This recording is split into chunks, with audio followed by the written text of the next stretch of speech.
Today we are on a set topic, so to speak, talking about society collapsing, societal collapse. It's also known as civilization collapse. It's a fall of a maybe. Let me put everybody on mute first. You ask a question, you can later unmute yourself.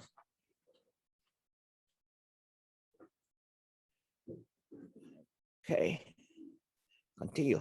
Okay, so it is characterized by a loss of the cultural identity and the socio-economic complexity, the downfall of government, and the rise of violence. Possible causes include natural catastrophe and war, famine, diseases, population decline, mass migration, etc. So it has always, we have many civilization collapse examples. So I'm going to show you some of them from the past and then try to look at the present. Now, virtually all civilizations have suffered such a fate, regardless of their size or complexity. But some of them later revived and transformed, such as China, India, Egypt, etc.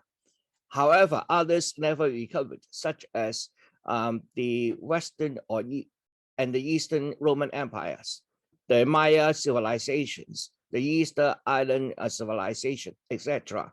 Now, social collapse is usually very quick, but however, some cases involve not a collapse, but only a gradual fading away, such as the British Empire since 1918. So British Empire, we can't say it is a collapse, but its dominance has gradually decreased over a long time. The major concept of this come from this book by Joseph Tanner. The title of the book is The Collapse of Complex Society. Basically, he single-handedly started this academic discipline. He elaborates that collapse is a broad term, but in the sense of collapse, he views it as a political process. He further narrows the society collapse as a rapid process or a substantial loss of social political structure, given the fall of the Western Roman Empire as the most widely known example of this in the Western world. Jared Diamond also talked about collapse. Actually, he had recently published another book called Upheaval, which also talk about how a society will deal with when there is a crisis of existential crisis. But anyway, in this book, his book Collapse, he argued that societies discussed as a cases of collapse are better understood through resilience and social transformation or reorganization. If collapse is understood as a complete end of a political system, which according to somebody else has not taken place at any point. I also point out that a clear differentiation between total or partial decline or possibilities of regeneration is crucial for the preventive purpose of the study of social collapse. Now, when a society collapses, it doesn't mean the people of that society all die out completely. Some do, for example, in the Maya civilization, etc. Yes, the people may also die out, but most of the case when we talk about social collapse means that the people change or have to change their way of life and have to change their macro organization structure. We human organize ourselves into groups. We have families, and then we have our extended families, and then we may have cities, and then we have countries. These are different sizes of human organizations. The top-level human organization today is usually called a country. Our country is our top-level organization. If that top-level organization have to change in order to face its new challenge, and then if the change caused the original structure to completely change, then we call it a collapse. The people here making up that structure probably still survive, maybe in a different form, and then maybe we use a different kind of money, maybe we use a different language for our speech, etc., etc. So collapse can be understood in many different dimensions, as I have suggested. Here is a capture of a recent newspaper. It is published in 2019, February 18, asking the question, are we on the road to a civilization collapse, published by BBC. Here are the somewhat new points from that article. Collapse is often quick, and quickness provides no immunity. The Roman Empire covered 4.4 million square kilometers in after the new era, 390. 5 years later, it plummeted to 2 million square kilometers, halved. By 476, the empire riches was zero. So relatively, in a short span of time, less than 100 years, the Roman Empire disappeared. Here is a graph again from BBC showing different societies' duration, how long a society can continually work in the same macro environment until you have to change. On average, it is about 336 years. For Chinese, each dynasty also is a complete change from the previous dynasty into a new dynasty. It is all, we can look at it as a collapse as well. The last dynasty doesn't work. People rebelled, and then the whole country went into chaos. There are warlords fighting each other, and eventually a strong man come along, conquer everybody else, and establish a new dynasty.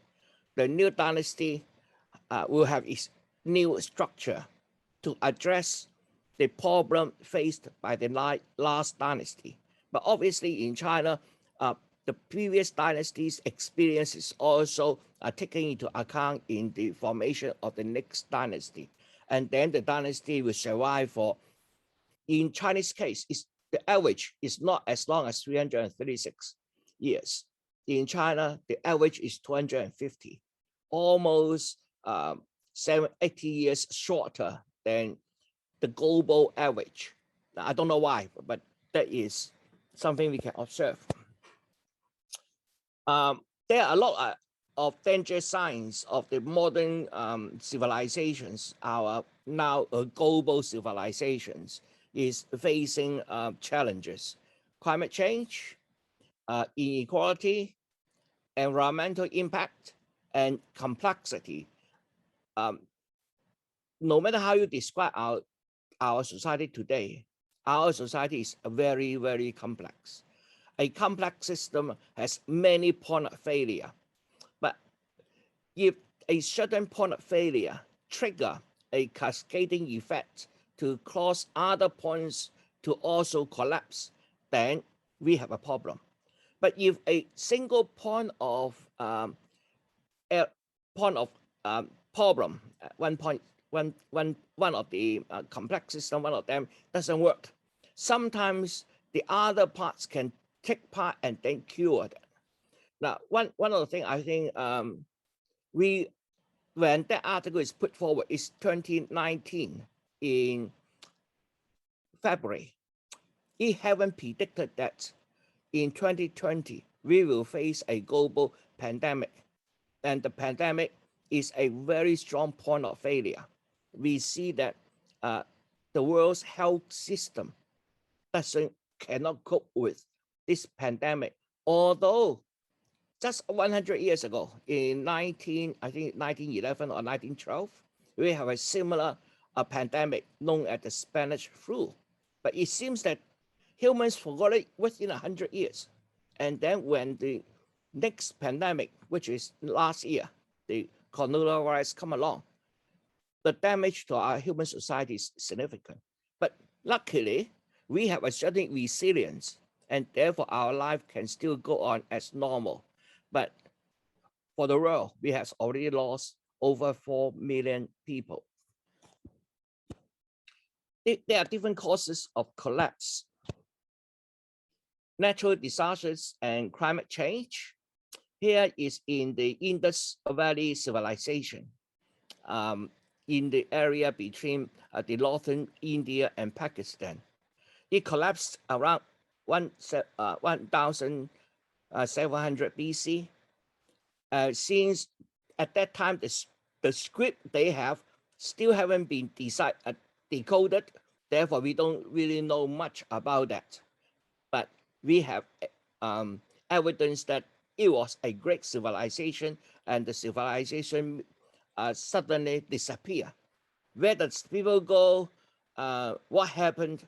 We don't know much. But evidence point to natural disasters. That was due to the climate change. By about 1900 BC and two centuries later, most of the city has been abandoned. Archaeological evidence suggests an increase in interpersonal violence and in infectious diseases like leprosy and tuberculosis. Historians and archaeologists believe that severe and long-lasting drought and a decline in trade with Egypt and Mesopotamia caused the collapse. Evidence of earthquakes has also been discovered. Sea level changes are also found at two possible seaport sites near the Marcran coast, which is now inland. Earthquakes may have contributed to decline of several sites by direct shaking damage or by changes in sea level or in water supply. The natural environment changed, and we are not adaptive enough to cope with. This is the river system in that area. One of the river system is Haga Hakra. I don't know how to pronounce this word, sorry. This river basically is driven by monsoon rains. But in a certain time, the rain falls so little that it dry up, and therefore, when the people cannot navigate their crops, crop failure, and then lead to famine, and people have to leave the place, and then the civilization disappear. This river system is rain-fed. The water supply depended on the monsoons.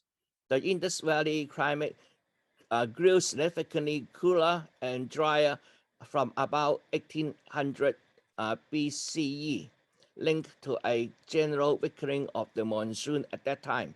The Indian monsoon declined and dryness increased, with this retracting its reach towards only the foothills of the Himalaya, leading to erratic and most extensive floods that make the Indonesian agriculture less sustainable. This reduced water supply caused the civilization's demise and to scatter its population eastward. The residents did not develop the irrigation capabilities, relying mainly on seasonal monsoon, lead to the summer floods. As monsoons keep shifting south, the floods grew too erratic for sustainable agriculture. The residents then migrated towards the Gange Basin in the east, where they established smaller villages and isolated farms. The small surplus produced in those small communities did not allow the development of trade, and the cities died out. More generally, recent research point to the climate change as a key player in many places: China, Middle East, America. In fact, the paleoclimatological temperature reconstruction suggests that the historical periods of social unrest, social collapse, and population crash and significant climate change often occur simultaneously. A team of researchers from mainland China and Hong Kong were able to establish a causal connection between the climate change and large-scale human crisis in pre-industrial times. Small-term crisis may be caused by social problems, but climate change was the ultimate cause of major crisis, starting with economic depression. However, since agriculture is highly dependent on climate, any change to the regional climate from the optimum can induce crop failures. Here is a reconstruction of the global temperature starting from the modern era.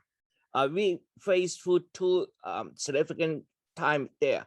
At around the 10th centenarium, that means the 900 BC, 900 CE, we have a certain warm period. After that, we have a transition, and then into a little ice age. Recently, our human activities shoot the average temperature up very rapidly. So we are facing another major climate change in the next, say, 100 and 200 years. And whether human can cope with it, we still can't see. We still don't know. So hopefully our children and grandchildren can survive this. But looking at this graph, you see the recent temperature rise is totally out of our human written experience, written record history experience.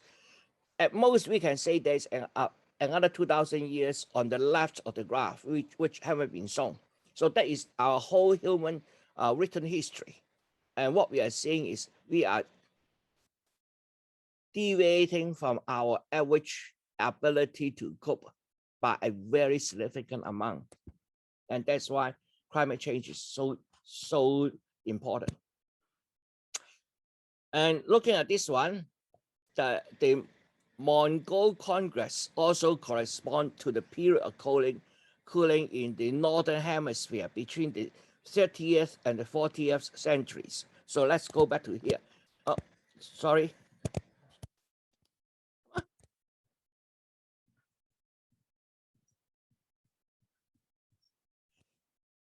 So this is in this white region between the red and the blue region. This is the region where the Mongols invaded everybody.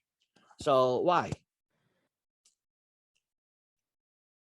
In Europe, the cooling climate did not directly facilitate the Black Death, but it causes war, mass migration, famine, which have the disease. The Black Death, also known as the Pestalion or the Greek mortality or the plague, is a certain virus, okay, bubonic plague virus occurring in Asia, Eurasia from 1346 to 1353. It is the most fatal pandemic recorded in human history, causing the death of 75 to 200 million people in Eurasia and North Africa, peaking in Europe from 1347 to 1351. We can imagine, and this is also the time when the Mongols started invading. So everybody, it is a big crisis for almost everybody. Another cause of collapse is foreign invasions and mass migration. For example, in around the 7th century BC to around 1200 BC, there is a group of people known as Sea People.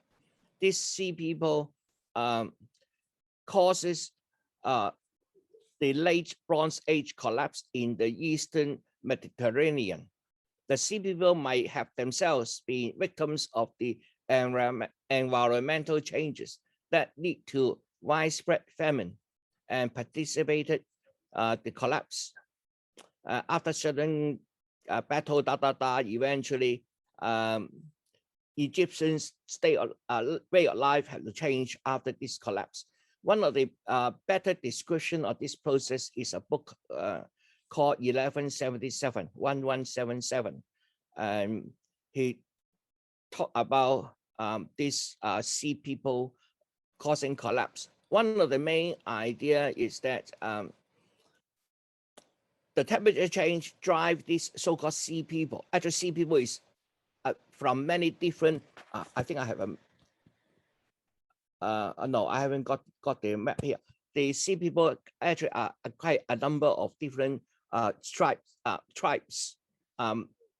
For some reason, they invaded Egypt, and then causing chaos, and then also disrupt Egypt's ability to trade with other states, and therefore the material supply is broken. One of the stories about the zinc coming from Afghanistan, today's Afghanistan.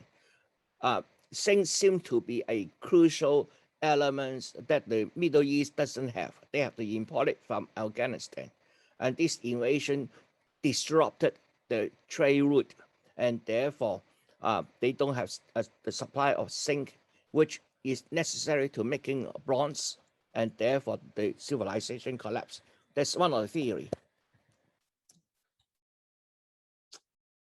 In 1206, a warlord in Mongols, and then known as Genghis Khan, and started the territorial expansion.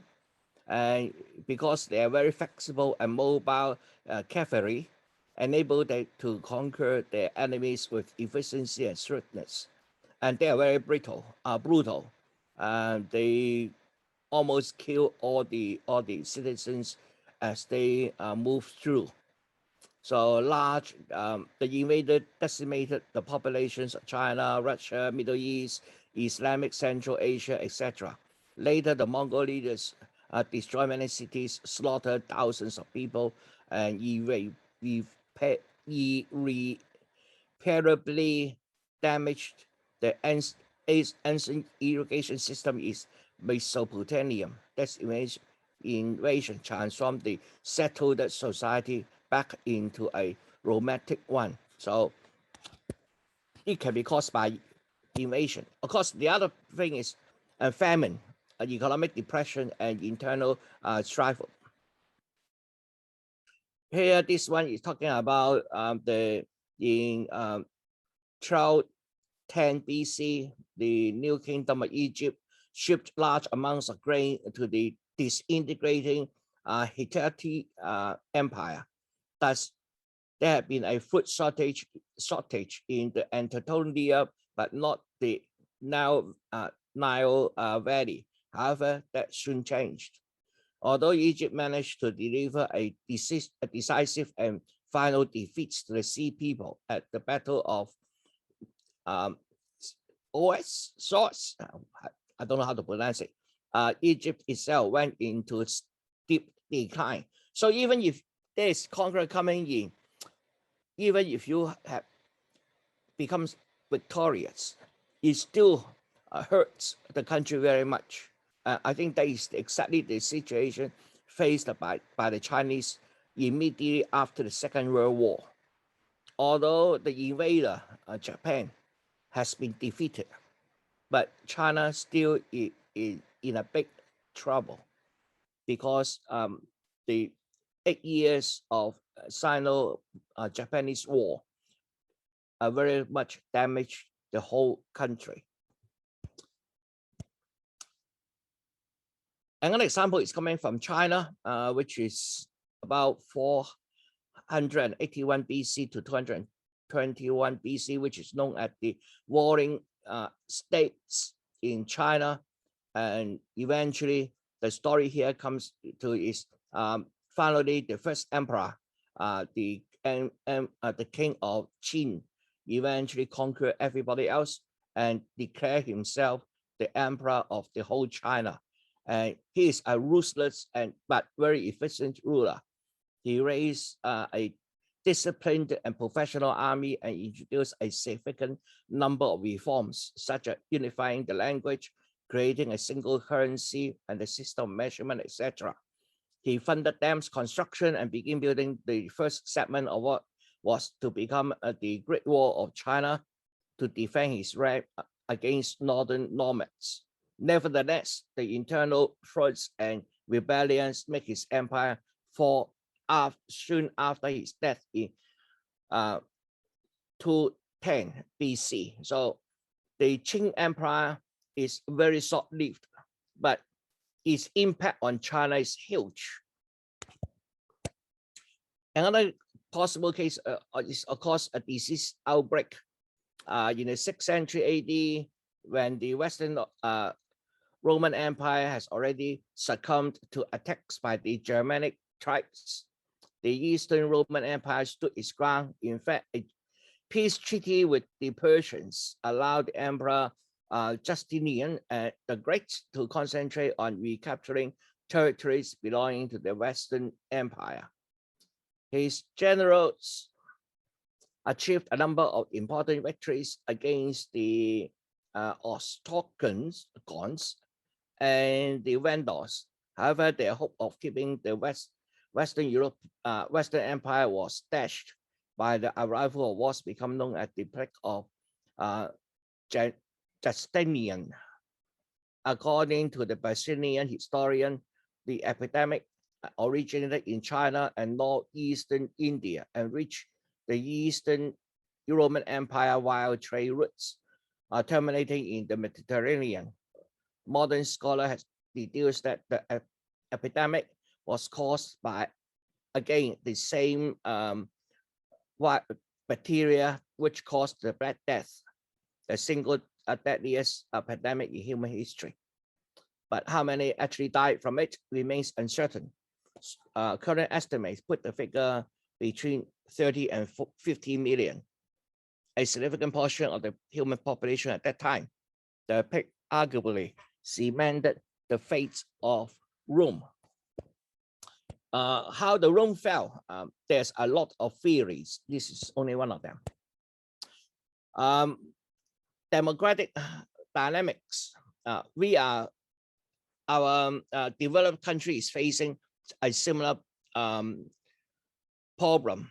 Our birth rate is too slow, too little. Unless we can find a way to sustain this slow decline in population, society might collapse. But I think we have a lot of chance of surviving our current demographic change because technology is coming along. By around 100 BC, the notion of romantic love started becoming popular in Rome. In the final years of the Roman Republic, Roman women were well known for divorcing, having extramarital affairs, and being reluctant to bear children, viewing that as a threat to the social and political order, and believing that the Roman upper class was becoming increasingly cosmopolitan and individualistic. Upon the establishment of the Roman Empire, Caesar Augustus thus introduced a legislation designed to increase the birth rate. Men aged 20 to 60, women aged 20 to 50 were legally obliged to marry, and widowed or divorced individuals within the relevant age range were required to remarry. Exceptions were granted to those who have already had 3 children in the case of freeborn people. and 4 in the case of freed slaves. So they want to push up the birth rate. His policy proved unsuccessful. All that we did was fuel nostalgia and the strength from the present, and went no further than reaffirming the post-oriented rural and patriarchal values of the imperial Rome. Like their Greek counterparts, Roman elites has access to contraception. Through that knowledge was lost to Europe during the Middle Ages and the early modern period. That's quite interesting. I didn't know that the Romans have contraception, birth control. This is new to me. Anyway, the absence of modern medicine, which would have extended life expectancy, caused their numbers to start shrinking. More of a population decline coincides with people being less religious and more questioning of traditions, both of which contributed to failing fertility, and more people came to the conclusion that it was up to them rather than God's on how many children they have. Again, the Western history is very much interlaced with religion, but anyway, that is part of it. Models of social response. How can we respond to a impending collapse? There are 3 ways. The first way is what they call the dinosaur, okay? A large-scale society in which resources has been depleted at an exponential rate, but nothing is done to rectify the problem because the ruling elites are unwilling or unable to adapt to those resources, reduce the availability. In this type of society, rulers tend to oppose any solution that diverge from their present course of action, but favor intensification and commit an increasing number of resources to their present plans, projects, and social institutions. Now, what that means is that, for example, we have a city. The city relies on just outside the city to provide its needs. City is a huge concentration of people. That means it will not produce the food enough, or let's use firewood, okay, will not produce the firewood enough within a city. So they have to depend on collecting firewood outside the city to supply the need of the city. Initially, that's okay. But as the city grows larger and larger, the demand of firewood becomes larger and larger. And that means the outside zone of the city will not be able to provide the firewood. They have to go further out. So as the city continues to grow, the demand of firewood causes the collection of firewood further and further away from the city, making the firewood more expensive. And this is exponential decline of firewood, while your city is also exponentially increasing. This contradiction eventually will lead to the cost of firewood is so large that the major population within the city cannot afford the firewood. So the only way they can do is to leave the city, live somewhere closer to the firewood in order to survive. And therefore, the city will start to collapse. The city will see its population declining, and very soon the city may be abandoned. So this is the dinosaur model, and basically means the collapse is inevitable. Another one is called the runaway train. A society whose continuing function depends on constant growth. This type of society based almost exclusively on the acquisition, such as privileges and exploitation, cannot be sustained indefinitely. There are some examples here. The Roman Empire, the Alsatian, not the Mongolian, they are by conquered. They base on their continuous survival by conquering people, using the what's that called? The thing they obtain by the conquer. But eventually the further away from your political center to send your army, the higher the cost of sending the army. And eventually at some point, the cost of conquering other countries is higher than what you can get from the conqueror, and therefore it becomes unsustainable. And again, under this situation, there's no other way but to collapse, because you have no other way to survive. Another way is the house of cards. A society has grown to be so large and includes so many complex social institutions that it is inherently unstable and likely to collapse. This type of society has been seen with particular frequency among the Eastern Bloc and the other communist nations, in which all social organizations are arms of the government or ruling party, such that the government must either settle association wholesale or exercise less authority than it exerts. So this is referring to the Soviet Union. The Soviet Union is a centralized government. The centralized government is getting too involved in everything, so that it no longer is able to control its arms, and therefore it have to collapse. But there's only one of the theory. I think the collapse of the Soviet Union is much more complicated than this explanation. Again, the Joseph Tanner argued that these models, through superficially useful, cannot severally or jointly account for all instances of social collapse. Often they are seen as interconnected occurrences that which reinforce each other. He considered social collapse is a recent and comparatively anomalous occurrence requiring constant support. He asserts that collapse is best understood by 4 axioms. Human societies are problem-solving organizations. Social political system require energy for its maintenance. Increased complexity carries with it increased costs per capita, and investment in socio-political complexity is a problem-solving response reaching a point of declining marginal returns. Similar to previous argument, you have to maintain a society. You pay for. You need to put in energy and effort.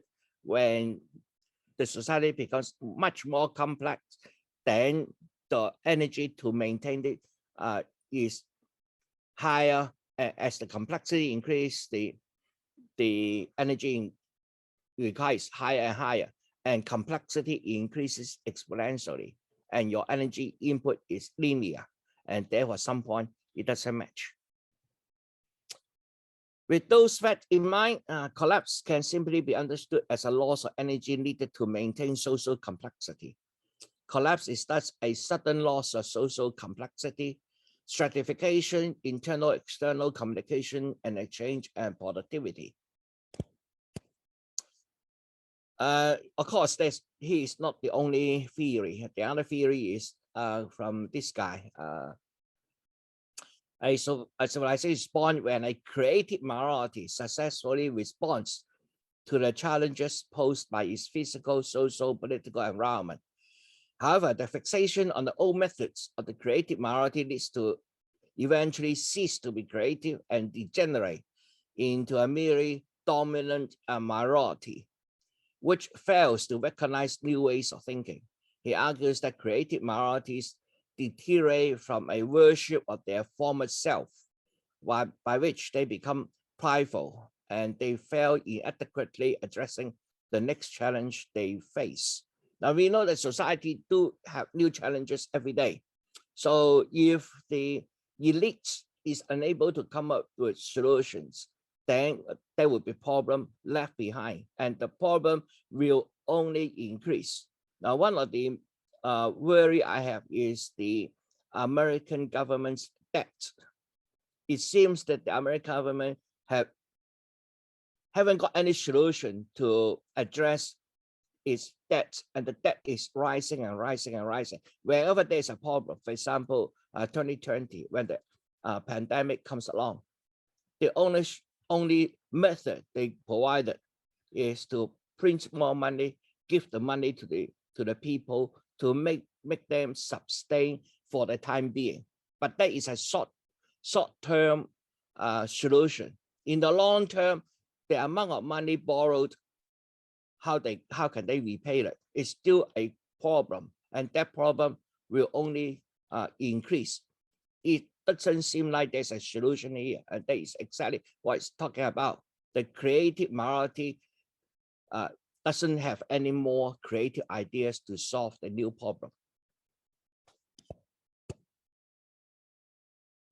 So this is the original word. Unfortunately, this one is using divine forces, so I'm not interested in that one. So skip over. Another method is using a systems science. This one is still very new. I think we haven't fully understand its impact, but I only included here as a method of completing the thing. So let's go to a more recent article. This article is published by New York Times 2020, November the 4th.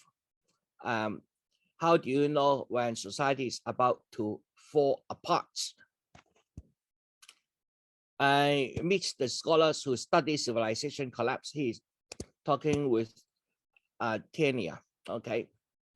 The overall picture drawn by Tania's work is a tragic one. It is our very creativity, our extraordinary ability as a species to organize ourselves to solve problems collectively that leads us into a trap from which there's no escaping. Complexity is insidious. It grows by small steps, each of which seems reasonable at times. And then the world starts to fall apart and you wonder how you got there. There's another way to look at this. Perhaps collapse is not actually a thing. Perhaps it's just an idea. It is a product of time, a Cold War handover that has outlived its usefulness. Or it is just an academic rebel of climate change anxiety, or a feedback loop produced by more combinations of the two. Over the last 10 years, more and more scholars, they have named here, been questioning the entire notion of collapse. The critical voices have been more likely to come from women and from indigenous scholars and from those who pay attention to narratives indigenous people tell about their own societies. Okay, so they don't agree there's a collapse coming. Part of the issue is the understanding of society as a problem-solving entity. Plantation slavery arose in order to solve a problem faced by the white land-owning class. The production of agricultural commodities like sugar and cotton requires a great deal of breaking labor. That problem, however, has nothing to do with the problems of the people they enslaved, which of them counts as society. Since the beginning of the pandemic, coming back very in these 2 years, the total net worth of the American billionaires, all 686 of them, has jumped by close to $1 trillion. In September, nearly 23 million Americans reported going without enough to eat, according to the Center on Budget and Policy Priorities. However, problems of those 686 billions might have, they are not the same as those of the 23 million who are hungry. Insisting that they should not be allowed to burn together puts not only society, but also collapse into a different sort of focus.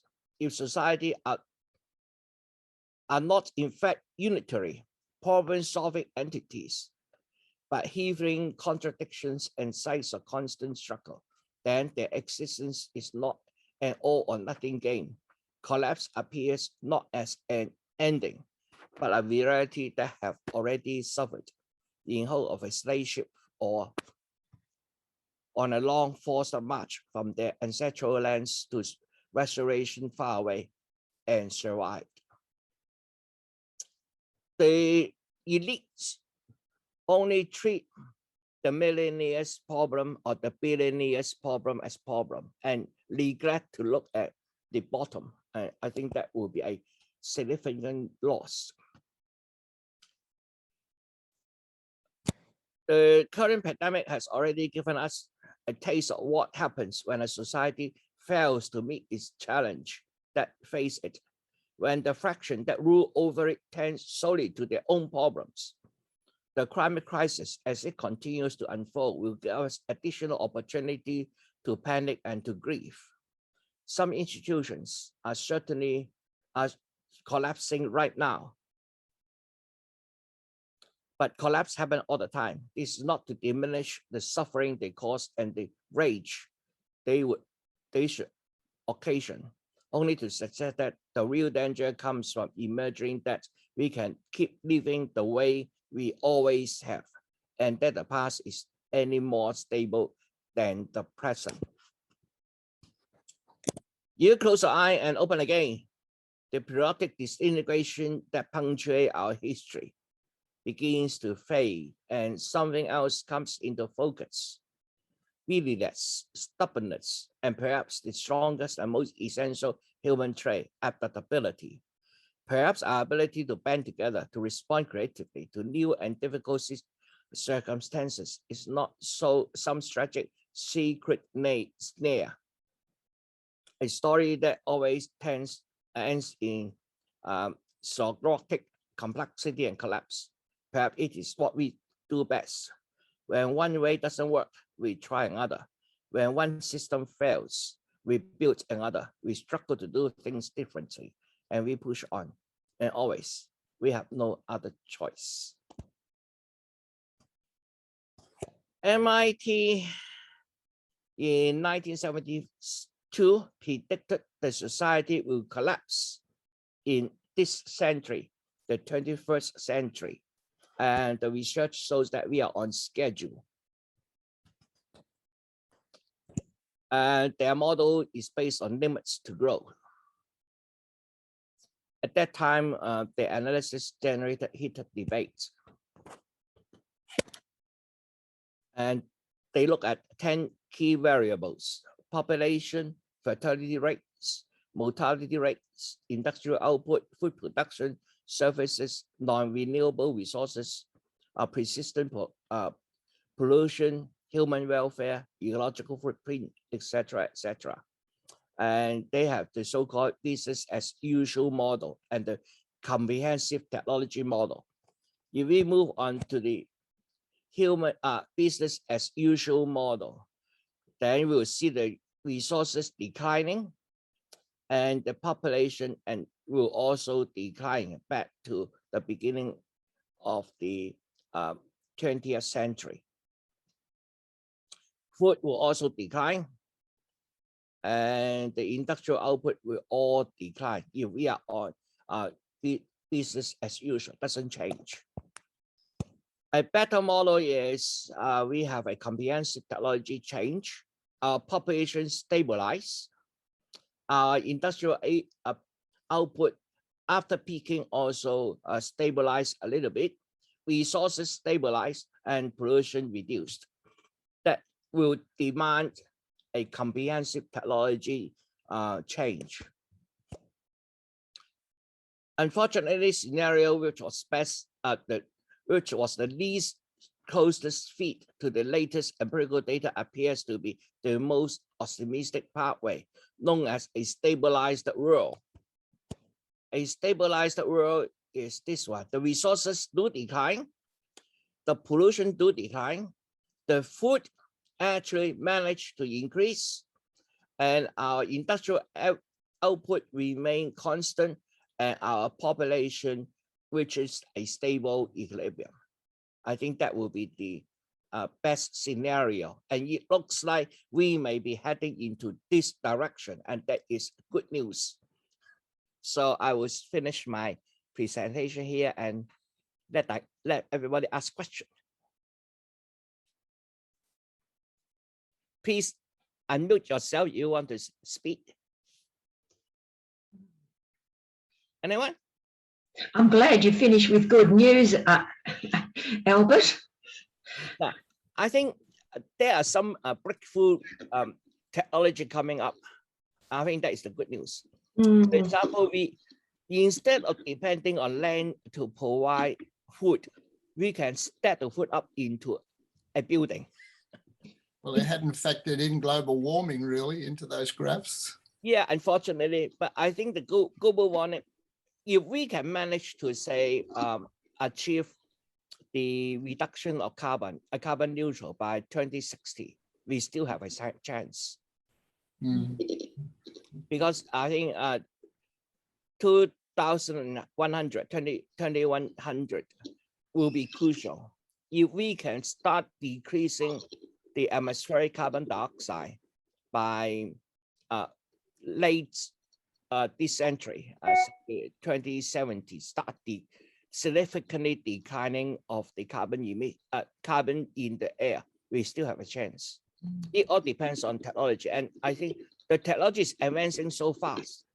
I do hope that by then the energy will be almost zero cost, because we have built so much renewable energy. Renewable is interesting in the sense it has a large capital investment, but there's no further input. Unlike the current power system, we do need to take up more resources to burn. Renewable doesn't. So that is a good news. So we can actually, if we can invest enough in the next 40 years in renewable energy to meet our needs, then after that, our concentration can be focused on producing food and improving the environment. So there's a good chance there. I think that's the good news here. Yes, please. You haven't turned on your mic. Please unmute yourself. Yep. Yeah. Can you hear me now? Yes, we can. Oh, could I ask you, in view of the centrality and internal focus of the Chinese way of government, would you see that they would be more prone to the House of Cards form of disintegration? Yeah, this is one of their weaknesses. But again, this weakness is now being addressed by having a very large Chinese Chinese Communist Party. So they are solving the problem by increasing the effort. But I only hope that the Chinese population will start to move towards an equilibrium and start to decline. If their population can decline, that means the complexity might decline, and therefore it will let them take over. Right. At the moment, they're also trying to boost up the fertility rate, but because at the moment the Chinese fertility rate is below sustainability. They are shrinking in population size, and that is another challenge as well. So how to balance that one? We need to see some effort in the next 20 years. Yeah. Thank you. You're welcome. Thank you.